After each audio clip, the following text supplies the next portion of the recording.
Welcome to the DPM podcast, where we go beyond theory to give expert PM advice for leading better digital projects. Thanks for tuning in. I'm Ben Aston, founder of the Digital Project Manager. So let's be honest, are you set to deliver your projects on budget and on schedule?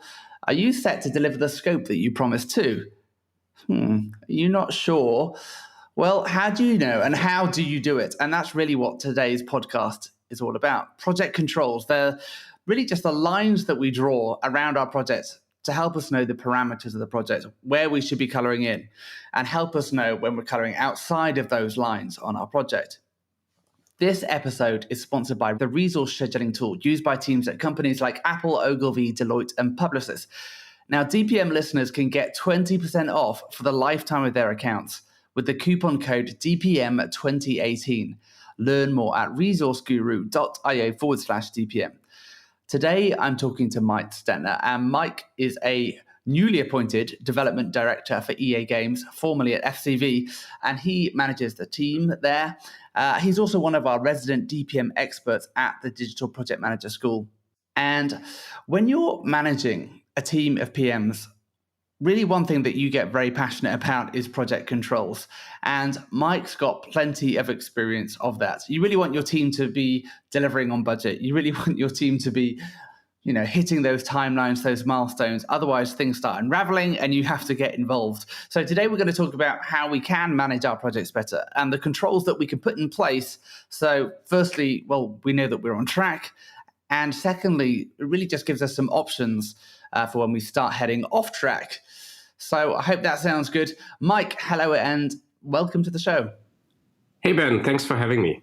Good to have you back. So Mike, tell us a bit about, you've actually now kind of moving or changing roles from FCV, where you're heading up a team of PMs, to development director at EA Games. Do you know what that means yet?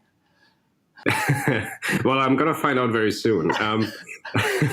Focus is still on project management. So obviously moving from an agency background into games with Electronic Arts. I've actually in my career worked in different industries in the past. So games is not entirely new to me. Yeah, and I'm looking forward to diving back into it. It's pretty complex from a project management perspective. So pretty challenging and dynamic, and probably going to use this whole project control thing for that as well. Good stuff. And have you, in thinking about kind of moving to a new role and I guess kind of learning different tools and different ways of working, is there anything that you've kind of found recently or been using recently that you're like, hey, yeah, I definitely want to take this on to my new role? Any kind of new tools or kind of approaches that you've used? I feel like I kind of learned, like in every position that I've been in, I've always learned, new aspects and new perspectives on how to tackle problems, because especially when you work in software or digital project management, you encounter similar problems, but there might be alternative ways of solving them. And that could be through tools like, issue tracking tools that, just get better over time, or, also potentially tools that spit out the analytics that you need in order to make informed decisions. I don't think I can really name a tool other than, basically, the usual suspects. But it's actually quite interesting from my perspective just to like how you realize that a lot of the problems, like no matter if you build an app, a desktop software, a website, a game, or whatever it may be, like a lot of the challenges and the problems that you run into are kind of quite similar, and the approaches of how to solve them are quite comparable as well. Yeah. I think one of the interesting things that, I found now that I've begun doing some contracting is that even when, you think you know the way to do things and, whether or not it's something like resourcing, where you can use a tool like Resource Guru, or there's other tools out there as well. One of them's Harvest, has a tool called Forecast. And you think you kind of know how to run the ship and how things should work. And then you try using a new tool, or you start trying to use a tool in the way that the other agency is using it. And you find that it's actually a whole different kettle of fish. Like the same tool can be used in so many different ways. It actually makes it quite tricky sometimes. But I think what you're talking about in terms of data and analytics is so important, right? And I think one of the things kind of leads into the article that you've written in terms of project controls. When we're kind of heading up a team of project managers, or when we're working with project managers, we want to be sure that actually we're not just relying on our intuition all the time, or whether or not something feels like it's on track or feels like the project's running right or not. Data is so critical, isn't it? Yeah, absolutely. And especially for me in my roles as a manager of PMs, I don't always have the full exposure to the detail level as like the PM who's working on the project. So I'm actually quite reliant on looking at those data points, right? Like seeing how the budget is tracking, seeing how, the burn rate is, and so forth. And that's typically allows me to make decisions based on that in collaboration with, for example, the project managers or the team who's working on it. Yeah, so these essentially are our project controls, right? These are when we're thinking about program management, when we're thinking about, managing a team of project managers, this is the data that we're looking at. And these are the kind of artifacts that the project managers on our team are producing. So tell us about project controls. How do you define or understand project controls? They're the things that we use to control our projects, but what actually are they, or what could they be? Yeah, it's a bit of a daunting term, but like for me, project controls is basically describes all the tools that you need in order to get the right information so that you can make informed decisions. Right. So anything that in terms of data points that you can gather to make decisions on things like cost, time, scope, and so forth. And obviously it ties in directly with client interactions and any of those dynamic decisions that you have to do in a project. Like, is the team big enough? Do I need someone else? Are we on time? Are we on budget? And so forth. So it's really basically a high-level framework for managing the projects and making informed decisions. Yeah. So, what's the actual documents that you think are the most useful to do that? Because there's a whole, array of different documentation that we can produce. So if we're kind of stripping it back to the bare essentials, what do you think, what are the most useful, or what do you find the most useful as a PM managing the project yourself? And I guess maybe from a program manager or kind of delivery director managing teams of PMs. Like the most standard one that I recommend to everyone doing is basically the creation of a normal status report. So pretty much a report of the project that contains all the relevant metrics of the ongoing project and pretty much capturing things like, total project costs, budget remaining, like what the burn rate is, what was achieved in the past months, and high-level action items, risks, blockers, and decisions. Typically, in cases where, and on the projects that I've been working on and with the teams that I've been working on, we created status reports weekly, and we ensured that they were always exposed to the client as well, to ensure that the client can make decisions based on having a transparent idea of where the project is at.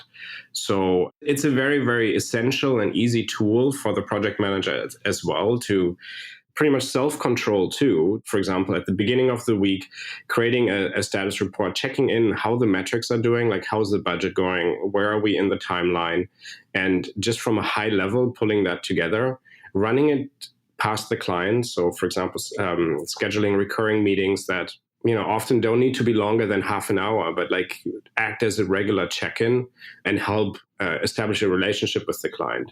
It doesn't only need to be remote. It could also be in person. It's actually always good to do stuff like this in person to create a relationship with the client.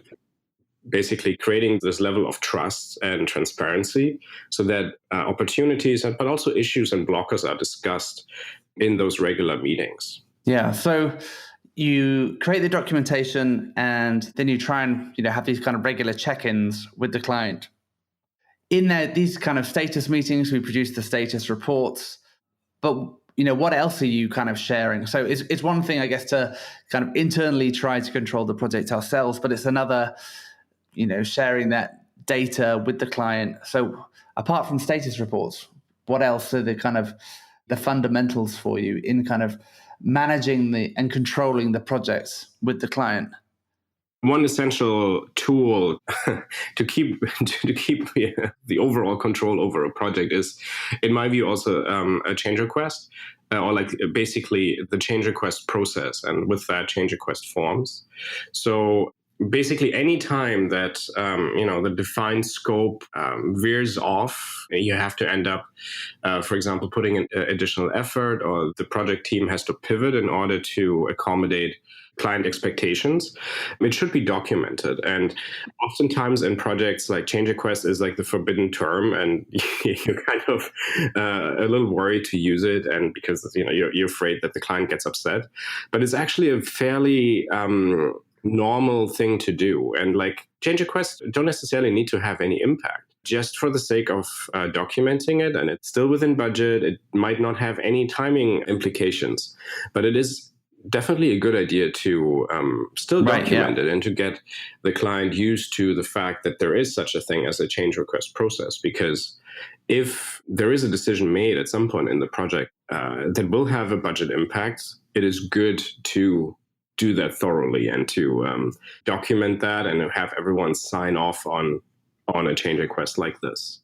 Yeah. Another bit of documentation that you talk about, I guess another project control, is the RAID log, which again is another, I think, important aspect of controlling the project.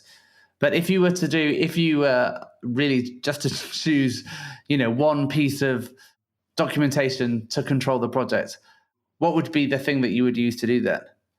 Like the number one thing is a good solid status report. Like a RAID log dives more into details, and depending on your project complexity, you might not even need it to that degree. But like a status report is supposed to capture elements of this. So if you have risks, if you have blockers or certain things, like just make sure that you have space for that in your status report to ensure that everyone has an eye on it. But like regular meetings with the client, and like exposing the key KPIs and metrics to the client, and then walking them through the current process and progress, that is the number one key metric to me. So I guess it's a bit of a balance, isn't it, in terms of how much control do we actually give ourselves, and can we create through creating this documentation? And it kind of comes back to this, I guess, agile debate to some extent, or how some people might perceive it. We don't want to kind of get ourselves tied up in documentation around requirements or controls because, hey, it's just going to limit the project.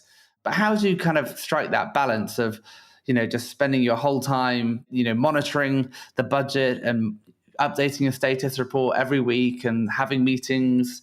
You're creating a lot of work for yourself. So how do you balance out, how much is too much and how much is kind of just enough to stay control of the project, to keep the client in the loop? How do you kind of strike that balance? Yeah, from my perspective, when I approach a new project, I try to approach it fairly selfishly, in the sense that I'm going to start with a project status update, or whatever you want to call it, that is fairly bare bones, and that is easy for me to produce. And I can probably pull it through existing software that I have, like, for example, the resourcing software like Resource Guru, or like timesheet software, whatever it is that the company uses. And that allows me to pull the base metrics, and that might already be enough to get started. Depending, some clients might need a little more, and they expect to see a higher fidelity. But in order for you as the PM to keep an overview of the internal metrics, and also to present something to the client, that's already a really good starting point. And it really doesn't take that much time to pull that together on a recurring basis. You ultimately don't want to create too much work for you, because then chances are you're just not going to do it, and it's going to fall through the cracks when things get hectic, or when the project needs all your attention, and then like the overall background reporting and so forth is not going to be your focal point at that point. I think that's a really solid point around, doing just enough to control the project. And actually what's, I think, probably more important is the cadence with which we do it, because it's all well and good having, the mother of all status reports and, creating these awesome project controls right at the beginning of the project. And actually it is creating those templates and deciding how you're going to put the data, I mean, that's the first thing. But then if it takes you hours to pull out all the data, to fill in all the different blanks that you've created for yourself in this project control document set, then, it's going to undo you because it's going to take you too long to produce. You're not going to produce it. And then you're not going to stay on top of your projects, right? Exactly. And you also have to keep in mind that it goes two ways, right? Like on the one hand, you as the PM need to know what's going on and to make informed decisions. The client wants to know what's going on, but also the internal team deserves to know, right? And like that's also like one of those decisions that you as a PM need to make, like how, like I don't think I've ever run my team through like a dry status report. I've always found other ways to expose like, budget restrictions or like timelines and so forth to the team. But it's important to have enough knowledge and to have enough metrics to keep everyone informed so that everyone is working on the same project. Yeah, I think that's a great point. This isn't just for our clients. This is also for our teams. This is so that our teams also know, they understand the constraints of the projects too. Like, if the project is burning hot and we need to, pull together as a team and try to find more efficient ways of doing things, having that data again is good, just not for the client, but also for the team in terms of saying, hey guys, we're going to have to pivot a bit here.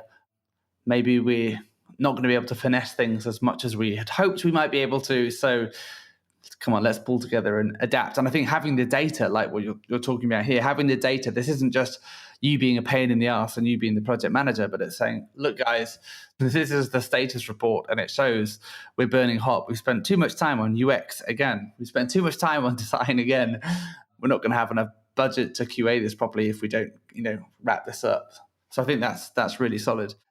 And you talked about in your article the kind of process for initiating project controls and then how you actually use them to control the project. So you talked about, evaluating, planning, reacting, and then connecting. Can you just talk us through that process and how you make that work?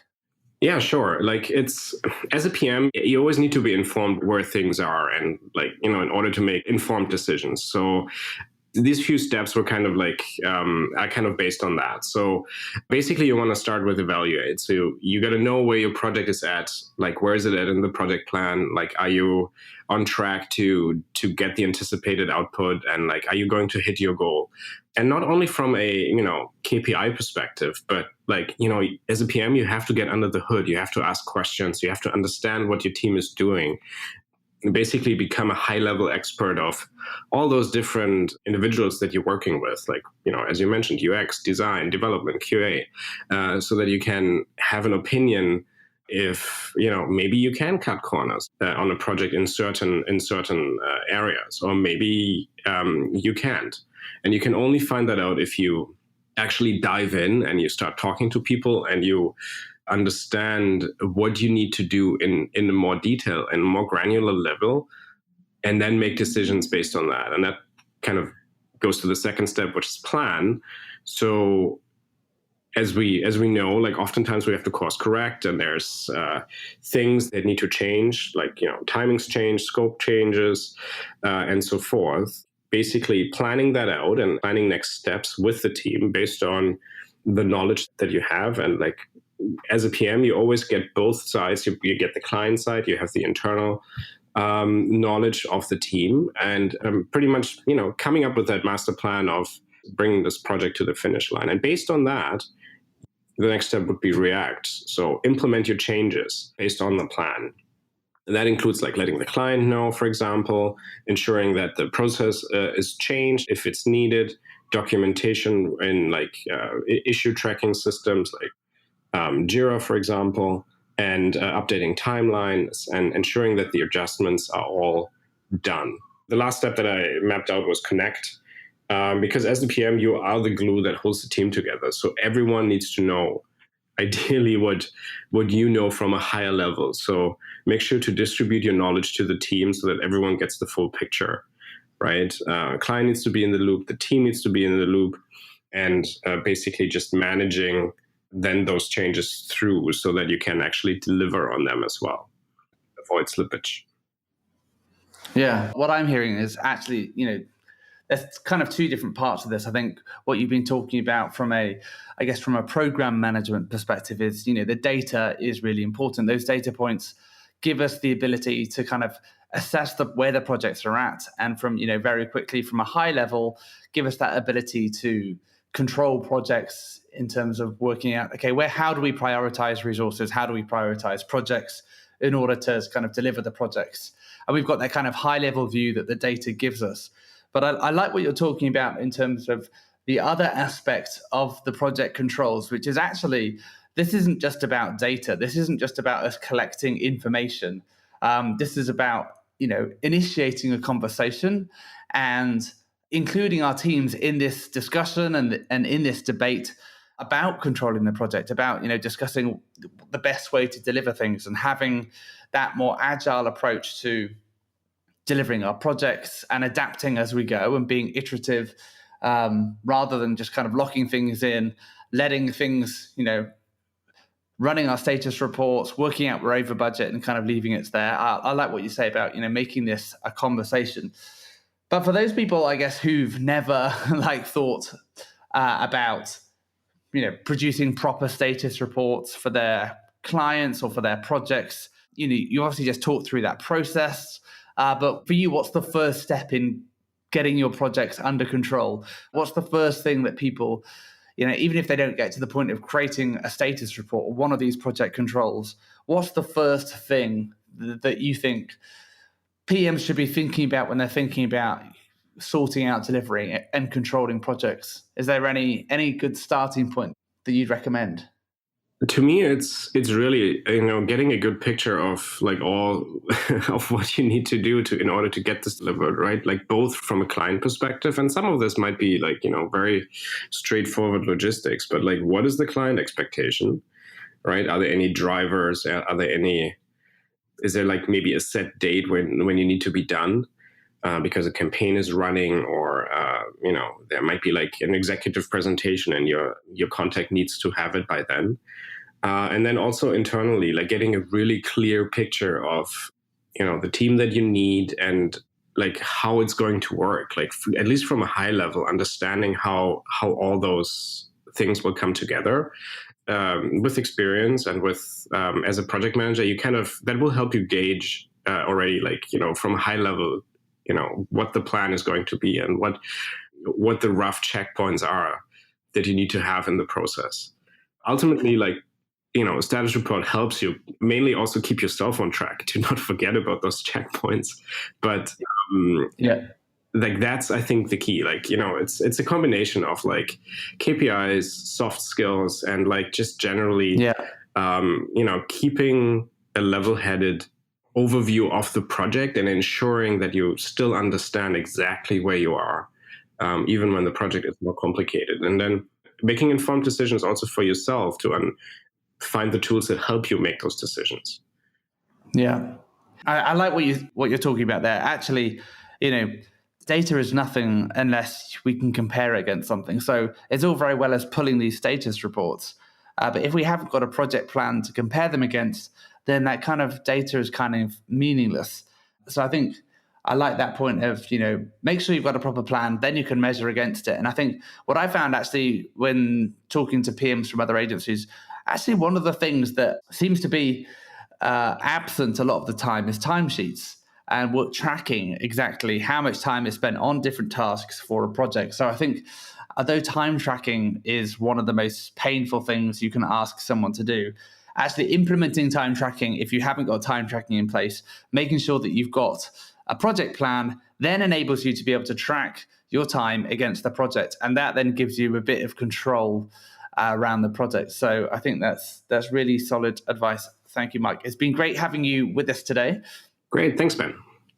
And as one of our DPM experts, Mike's going to be making an appearance in our upcoming course that starts in September. It's called Mastering Digital Project Management. This is a 7-week crash course in digital project management. You'll learn how to manage complex digital projects effectively. The course includes some video lessons, some assignments, group discussions. There's the option of coaching sessions. So head to the dpmschool.com and get yourself signed up. There's a few spaces left, but the course starts on September the 10th. But if you'd like to contribute to this conversation around project controls, how is it that we can control our projects better? And what are the kind of documentation that you use? Well, head over to the resources section of the digitalprojectmanager.com to join our Slack team, where you'll find all kinds of interesting conversations going on there. So comment on the post, talk about it on Slack, and let's work out how we can control our projects better. But until next time, thanks for listening.